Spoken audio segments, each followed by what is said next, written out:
I'll give you a quick 10 second or high level 10,000 feet review of sort of how I came into construction. So my family owned a residential construction company. So my grandfather did that. My uncles worked for, and I worked for them throughout, high school and college. And um, when I was a sophomore in college, I had the opportunity to I was taking an architectural class, and pe members of it was then called Facilities Design and Construction, which is now Major Projects, came in and gave a speech looking for some summer help.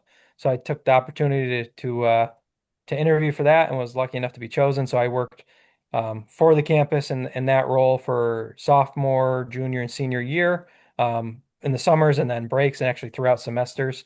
So I worked part-time. Um, After that, I graduated and decided applied to some places. And at that time, Shinneman was going on campus, the Shinneman project.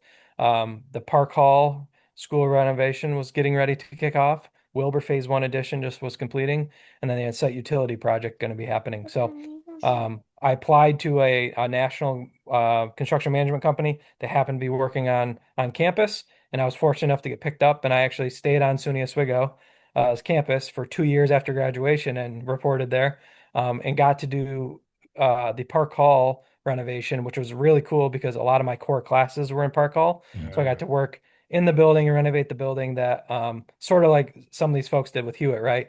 They got to experience it before and then they come in now and they're like, oh man, I wish I had that. So I got to do that same thing and be part of that process for Park Hall, and working with a bunch of the faculty and my old professors. And so that was a lot of fun. From there, I went and did a project in Syracuse. I went down to Cornell and did their vet school expansion project down there. Um, Huh. did some airport work, worked nights for a while, doing some airport work in Rochester, Syracuse, and Buffalo. And then I was working for that same company, National Construction Company, and the work in the Syracuse area. We were supposed to do a project at Syracuse University, got put on hold because the dean for the college left. And I had just had my son, and they wanted to ship me either to Texas, Iowa, or Virginia and fly home on Mm. weekends. Oh. And I didn't want to do that to my wife, and be a weekend warrior with a newborn at home. So I took a job at University of Rochester in Rochester, New York, on their hospital side. So Strong Memorial Hospital, which is, as some of you may know, is one of the largest regional trauma centers Mm. in New York, and worked there throughout COVID, and it just got to the point that the drive was long.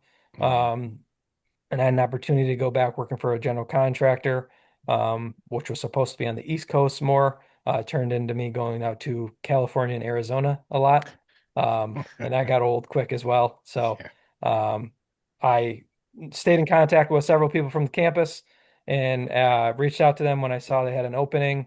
And I guess the rest is history. So I went back there, joined it, and have been fortunate enough to move up a little bit since I've been there and contribute to the university. And it's a lot of fun. I love showing up to the same place every day, especially a university I attended, and contribute to the future generations and hopefully provide students as much as they can have so that when they hit the workforce, they hit the ground running.